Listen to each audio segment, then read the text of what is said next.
Welcome everyone to December 29th, 2022 meeting of the Finance Subcommittee of the Brookline School Committee. We're going to start with the approval of minutes from November 16th, 2022. I'm going to move favorable action. Can I get a second? Thanks, Suzanne. Nancy, how do you vote? Yes. Suzanne? Yes. And I vote yes. Next item up is fall special town meeting outcomes. I just wanted to talk about those a little bit. I don't think we've talked about them at full school committee, at least not where I was at. So I just wanted to mention them. And the first one was that there was a budget amendment based on revised revenues. And anyone who was there, feel free to correct me if I get any of these details wrong. So the revised revenues came in from the town, and as usually happens in the November town meeting, the revenues are typically adjusted, and there was about, I think it was $900,000 total added to the town budget, and about 500, a little over 500,000 of that went to the schools. That is helpful. If everyone recalls, we are operating under a significant use of one-time funds for this budget year, which is partially funded by ESSER and partially funded by ARP. And so the funds that are added to the budget will allow us to carry forward a greater portion of the ESSER funds into future years, which is good because they actually can be used for not just the next year, but I believe also the fall of the following year. So again, it allows us to cushion future year impacts as well. And the other bit was warrant article 37, which was the warrant article, the lead petitioner of which was Lee Selwyn, and that was the warrant article about the external consultant being proposed under the direction of advisory committee to review the school's budget, and that failed at town meeting. I think it was about 75%, 25%. I don't have the exact vote in front of me. But that did not go forward. With that said, PSB and Linus, you had discussed specifically a couple meetings ago about our interest in our prior interest in having something similar happen in terms of looking at efficiencies in the school's budget, and your interest in pursuing a consultant. And certainly that will be something that we're still hopefully going to get. Do you have any update on that, Linus? If you're still there. I'm still here. So what I'm reaching out to through MASBO as well through for a number to get their input on folks that do this. I've reached out to a group that I'm familiar with that's assisted other folks in doing this, and also we currently are leveraging Ruth Quinn Burdell, who's a retired school business administrator. We're currently leveraging her as well, so we'll continue that process, but certainly looking for an outside consultant to continue assisting us. Thanks. For anyone who doesn't know, MASBO is Mass Association of School Business Officials, which is the school business officials, the official title of like basically the deputy superintendent or director of finance role. So in any case, what I want to say is, although this may have failed at town meeting, certainly there is great interest on all sides to continue to use funds as effectively as possible. And certainly when that consultant is identified, we'll be looking for input from our colleagues on advisory and other places as to what kinds of questions might guide that that consultancy. Any comments or questions from anyone here on the fall town meeting updates? particularly Suzanne or Nancy, if any of that was new to you, but anyone, any comments or questions? The only question I would have would be possible timing of getting someone on board to, to help Linus and whoever else is going to be involved. It just strikes me that that's something that probably is best done sooner rather than later. So do you have really any sense of timing? Linus, do you have any update? I know that we are interested in doing it before, like early this spring. I just don't know if it's gonna, I don't know where, if and when, Linus, you think that'll be possible? Yeah, and I think it's also looking at what work is currently underway. So right now there's the redesign that I'm looking at for the A&F office. There's position control. We've been talking about that. My understanding is the district has been talking about that for quite some time. So we're leveraging this budget process to build the foundations for those aspects. I'm certainly going to put a hold in the FY24 budget. But I think it's also recognizing, as I'm talking with other superintendents, many are also experiencing change in their finance offices, where a number of positions are currently open as well. So just the business official industry right now across the Commonwealth is short, I think is the appropriate way to say it. So many are in this, many are in a similar boat right now as we are. So, and the one company that I would like to see us engage with, a portion of their arm, they also go in to help industries, districts that are short. And so I think they're being tapped right now to serve in that capacity. So that's where we are right now. So we're certainly going to continue leveraging the consultant that we presently have, but then also the possibility of adding another one as well. So we're working through that as well. So to your question, Cliff, sooner rather than later. But right now it's just the industry market right now. There aren't a lot of availability out there. Folks with expertise in the school side, I should say.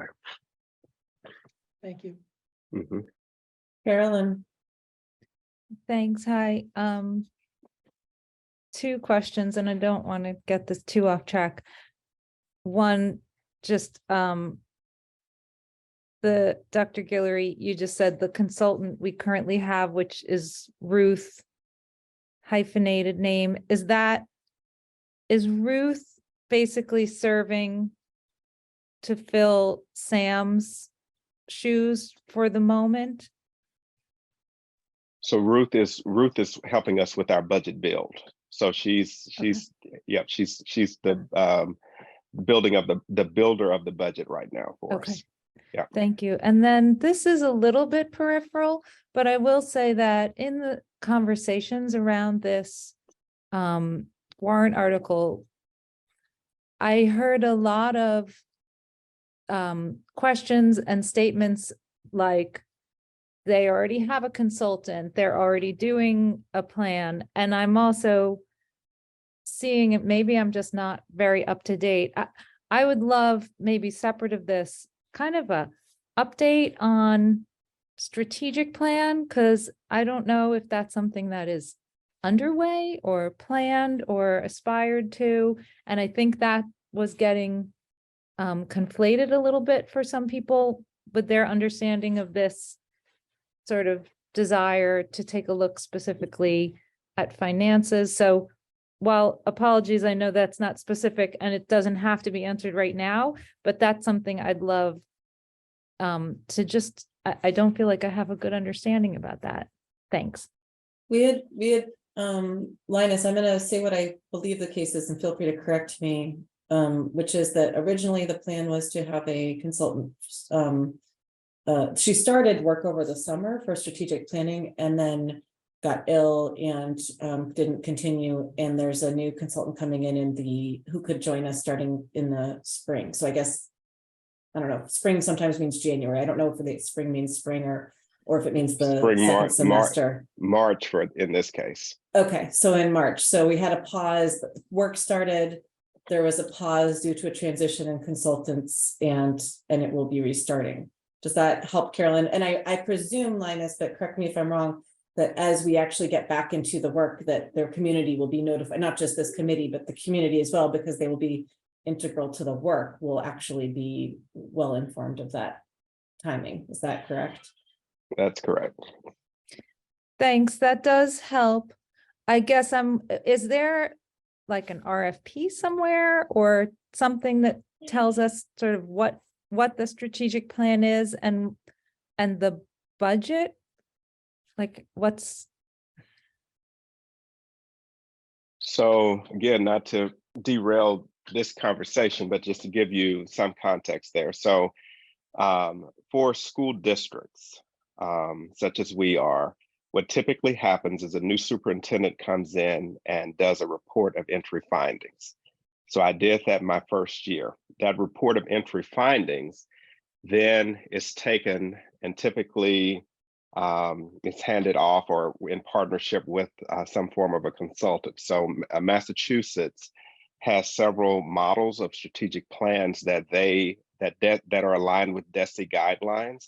And I selected Planning for Success, or the Planning for Success model, which Dr. Likas, our original consultant, was very well vetted in, and our new consultant, and this is going to be somewhat confusing, but her name is also Ruth, but it's Gilbert Whitner.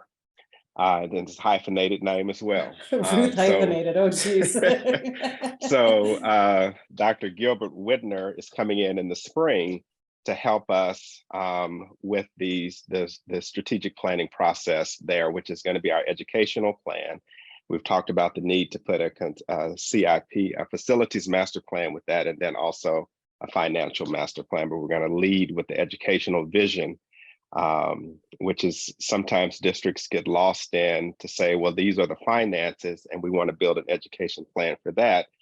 But the more appropriate approach is to say, here's what we want to do educationally and what will it cost to do those things. And then that allows us to select and prioritize. So that's the manner in which the approach that we're taking. So Dr. Gilbert Whitner will take my report of entry findings, we'll take the special education report, we'll take the middle school report, all of these other things that have been happening.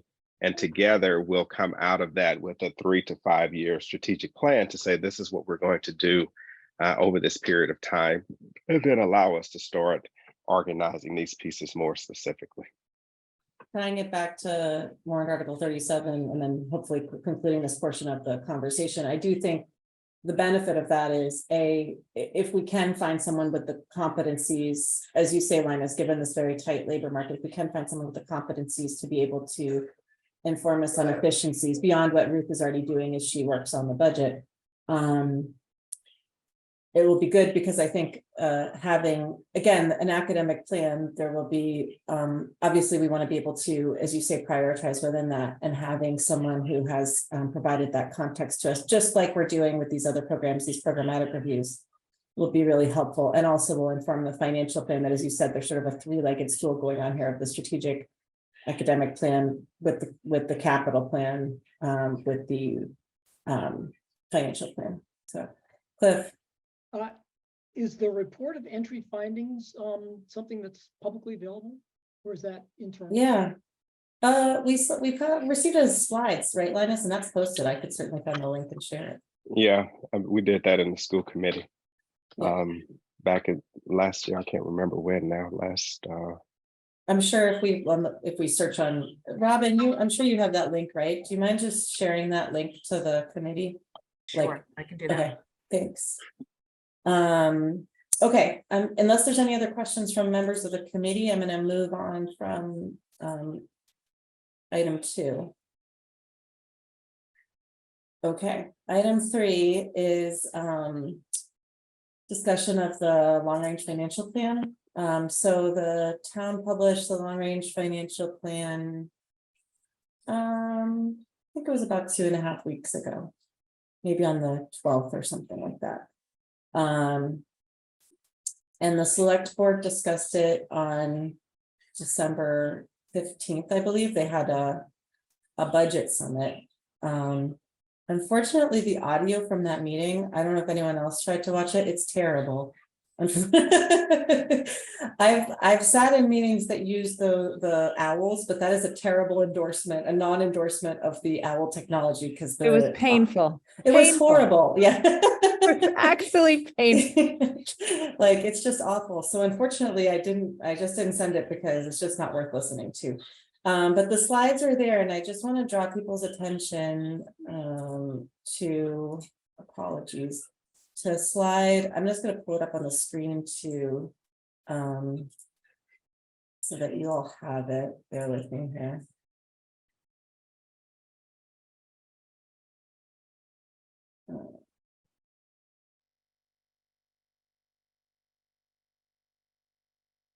Can you see that slide okay? This is slide 5 of the link that you received, and this is posted on the town's website if you go to Budget Central on brooklinema.gov, for anyone who wasn't on the email. If you go to brooklinema.gov and under Budget Central, then FY24, this is the long range plan. That's the only document posted so far for FY24. And I just want to highlight that just as what feels like with every single long range plan, this year's no different, that there's a deficit for next year projected, and it grows significantly larger as it goes in the out years. And it's large both on the town and the school side, but it's about roughly 2/3, 1/3 schools. Not the first year is almost all schools. And then it starts shifting even more drastically towards the town side too. So it ends up about 2/3, 1/3 in the out years. And so that's something for the finance committee. I'm going to stop sharing this just for a moment. Something for the finance committee and the entire school committee to be aware of. And if you weren't already, and something that you're going to have to work towards. It's a motivator for our what the select board will ultimately end up deciding regarding any operating override. But I just want to let people know and throw open the conversation for questions and discussion about that.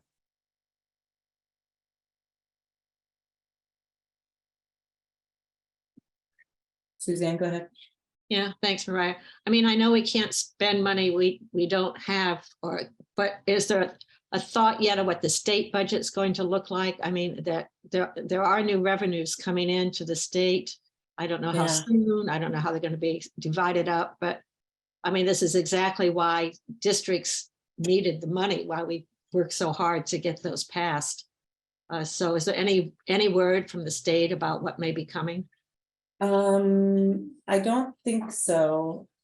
I'm going to speak on what I've heard just so far, and everyone else should correct me with what they've heard. The only things I've heard so far is that the budget will be delayed a week, I guess, because that's what is allowed when you have a new government transitioning in.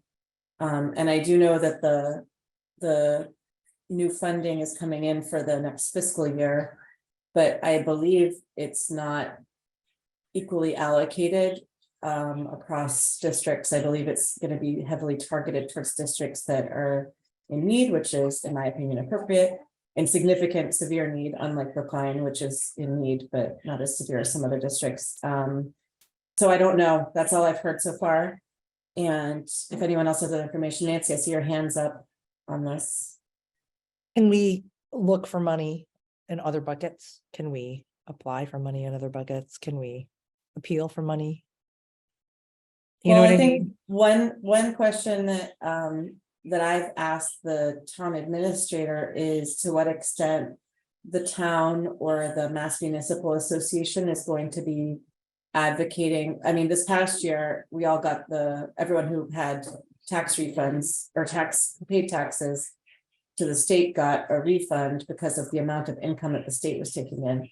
So to what extent there can be increased local aid from the state? If you look back at this chart, I'm just going to show you again one thing. You can see that state aid here is relatively flat year on year. I mean, it's not completely flat, but it's relatively flat. And so what opportunities are there to expect additional state aid. Or appeal for more. Right, and I think through the MMA is the right venue because that's all of the town administrative structures across, or I'll say municipal administrative structures who are working together to coordinate that. But that's also something, Suzanne, that as we're going towards our legislator breakfast in January, right? That Right, well, I hopefully you call can- it coffee or tea. It's at 4 p.m. That's a little Okay. Late breakfast, legislator late breakfast at 4 p.m.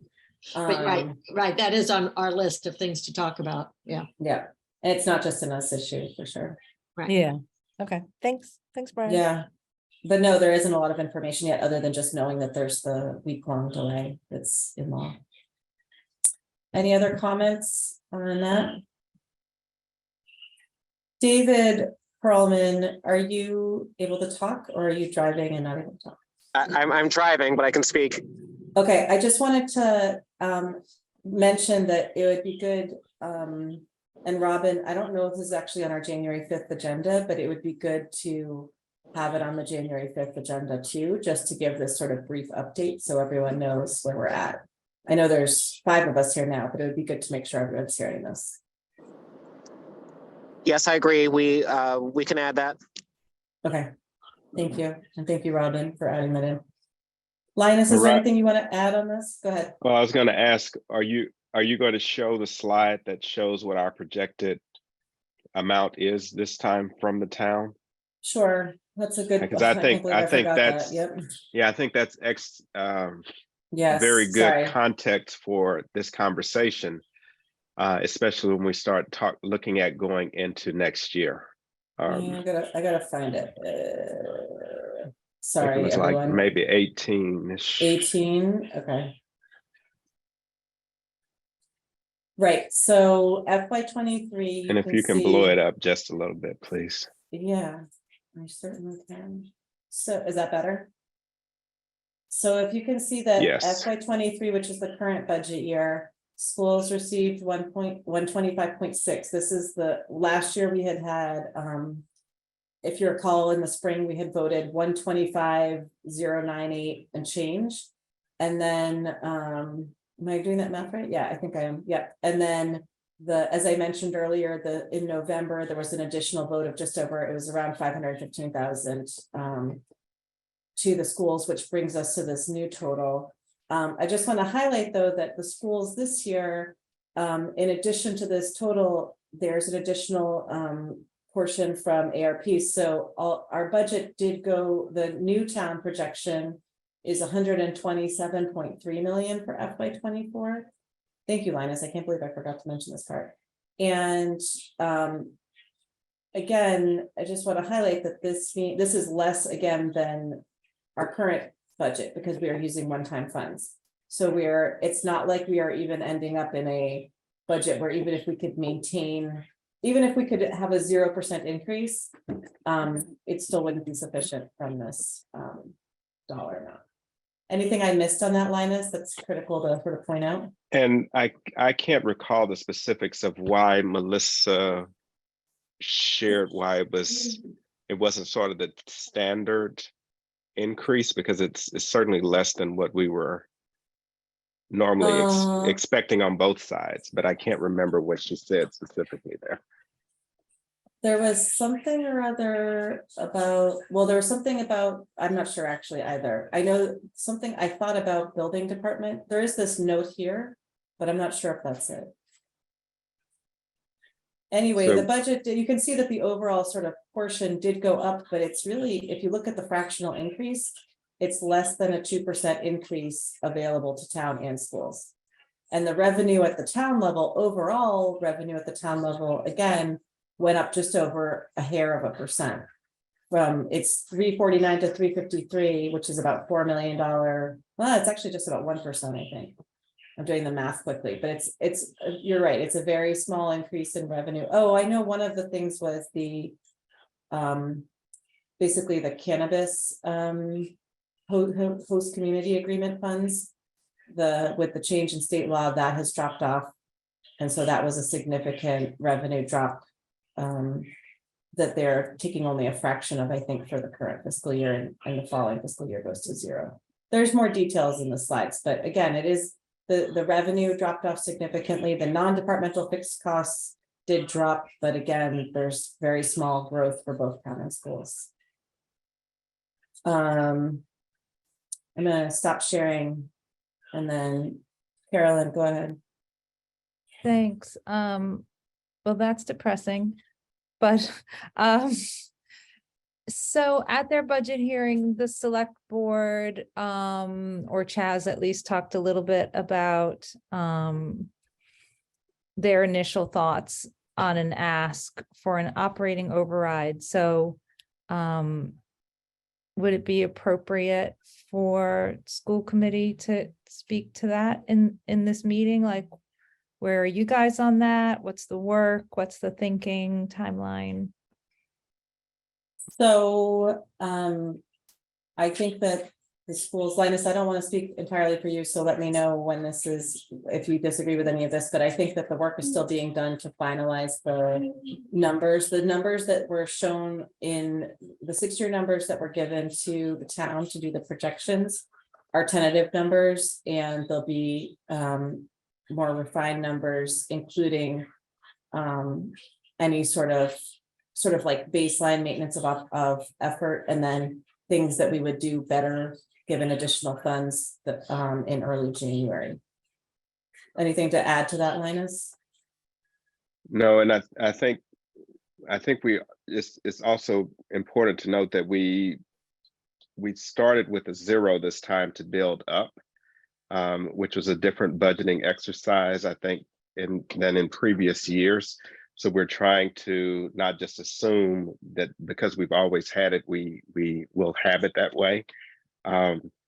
So we introduced that to the budgeting managers this year, and we'll continue to refine that type of process. But it's also putting in a number of gates and controls. I think that's one of the aspects that I'm learning, and without having a full-time deputy sitting in the chair, it's pulled me into the realms of that a little bit more, which is both good and bad. But at the same time, I'm now looking at it back with my principal lens on it, but certainly at the grander scale, and saying, again, what is it that our students need? What is it that our staff need? But then how can we also be very respectful of our financial and fiscal constraints here also? So all of those things are working in tandem, and it's going to be a tight year. I think Ms. Thal said it best in saying that depressing news. I would have, if I were betting, I would have said 129, 130 would have been my guess. But when we're coming in less than what we're currently operating on, that now sort of that's a bitter pill. In 3 years, the second year in 3 years. Yeah, it's hard. So that's extremely hard, and especially recognizing that our student needs continue to grow. I've been talking back and forth with the superintendent up in Lexington, Dr. Hackett, and she shared a tweet with me that she put out that when she built her FY23 budget, she had, I think, 7 FTE in reserve for special education, and she's now hit 26.5 FTE just in this year alone, and that's for an additional 53 students. So again, the entire Commonwealth is experiencing this, and we're looking at it through certainly our lens, but we're all feeling the pressure. I was out with the Tri-County superintendents last week in support of the Wayland superintendent, Dr. Easy, for the racist incident that occurred out there. And there were about, I guess, 20 of us, and each superintendent talked about their budget deficit that they're facing going into 24. So this is, we have our own take on our uniqueness with our budget deficit, but we're in company with many across the Commonwealth in this experience. So doesn't make it any easier, but it is what our present experience. Thank you, Linus. The pile depressing on depressing. Suzanne, go ahead. Well, Actually, go ahead, and then I want to make one comment after that. Well, I was just going to say that as what we know is that we'll probably need two budgets going forward, one with and one without an operating override. And so, it's a lot of work, but I don't know how we're going to get around doing that. I think we're going to have to do that. I think what the challenge is with that, Suzanne, is that so we're building right now, and I didn't finish my statement that we're building, and Mariah I think said it, a level funded, essentially a level budget currently with what we presently have, and that's why I was anticipating a number of around 129 and 130 from the town, but now seeing this 127 number, that's less than what we presently have. So in my head, that's a third budget. And so Yeah. that's When gonna we're be a talking about, we were bit saying a overwhelming. maintenance budget, right? Essentially the same Right. program, right? As Same opposed to level program. funded, yeah. Yeah, But same even program. even with the maintenance budget, you're going to need more money. I mean, when Absolutely. when you say level funding, the money that we That's why I was separating maintenance Yeah. from level Yeah. funding, right? Yeah. Yeah, maintenance. I wanted to mention one thing about zero-based budgeting, which was 2 years ago. We did not, it's exciting to hear that the budget managers are starting to practice and be taught zero-based budgeting. 2 years ago, we went through an extensive exercise that was zero-based budgeting, but from a validation perspective, not necessarily from a budget building perspective. And so it's great to hear that that kind of practice is now starting in the budget from day one. And I also just want, everyone knows this, but I want to reiterate this, that all of this, as you mentioned, Linus, is happening in the absence of a deputy. And so the idea of building not one, not two, but three budgets in the absence of a deputy, although Ruth is doing an amazing job with budgeting support, I'm sure nonetheless, this is just a really big lift. So another depressing news on top of depressing news. Anything else that people want to add to the budget discussion for today? Cliff, you're on mute. So I just am curious to understand what the process currently is with regard to trying to find a new deputy superintendent for administration and finance. I mean, I heard everything that Linus said about the state of the state, but it would be interesting to understand where our process is with regard to finding a replacement for Sam. Sure thing. So what we've done is we've had our position posted in I think around October, and we had a handful, what I'll call a handful of applicants apply. So we took a look at those. We brought one in for an interview. That process is still open right now, but what I'm looking to do is to repost right after the first of the year and leave that open. And I've told the HR director I want it opened, filled ASAP, but for a January 1 start more realistically. I do know what's happening right now, and I'm not going to name any folks, but we have what I call, and I've told the commissioner this, I said, it's robber baron season right now. Folks are poaching talent from one another. And we are the recipients of that as well as I'm attempting to poach folks as well. So that's the season that we're in right now, just because the market is that slim and very competitive right now. And so we're also, when we repost this time, we're going to expand our cast, have the administrator and the town finance people posted on their networks, as well as some of the broader reach networks and those types of things. And we have, some folks that have applied, but we want to make sure that they can stand the Brookline muster, the intensity that's required here as well, because we want to bring talent in, but we also want to maintain, support, and grow that talent.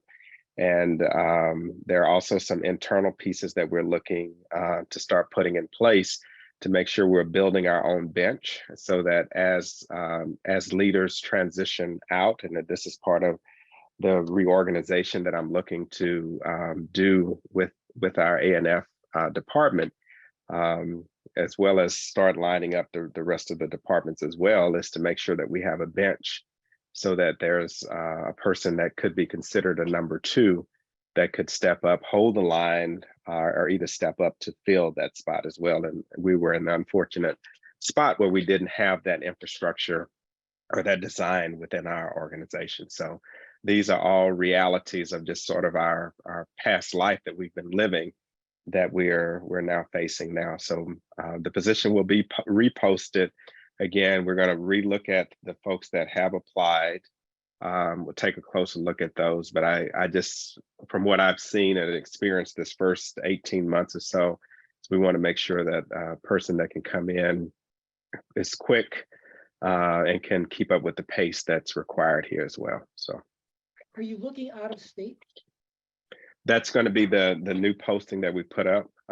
We've some of my other positions right now, we are attracting folks from Rhode Island. So the manner in which we're posting, we're getting people from Rhode Island, Connecticut, some of our abutting states. And I've had some people reach out as well to say that people are transitioning from other parts of the country and are interested as well. But I want to figure out how to hit either like the American Association of Superintendents, hit those broader networks as well for postings as such. So we're going to try to really get it out there. Suzanne? Yeah, I just want to add that, typically when you're at this high level in a school district, the turnover date is July 1. So, that's the other thing, is we don't want to discourage people who might be interested in coming to us, but wouldn't come until July 1 because they don't want to leave their current position, in the middle of the year. So that's also something we have to consider.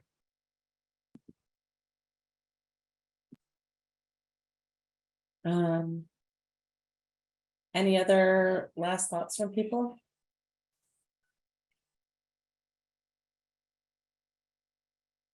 Okay. Well, thank you, Linus, for providing updates on all the different topics, and we will at least revisit FY24 and future year budgeting to provide the update on the town side at the January 5th meeting. And other than that, I hope everyone has a great New Year's. It's supposed to be warm, so that's already a good thing. And we'll see you in the new year. Right. Sounds Happy good. New Year, everyone. Happy New Year, everyone. Thank you. Bye.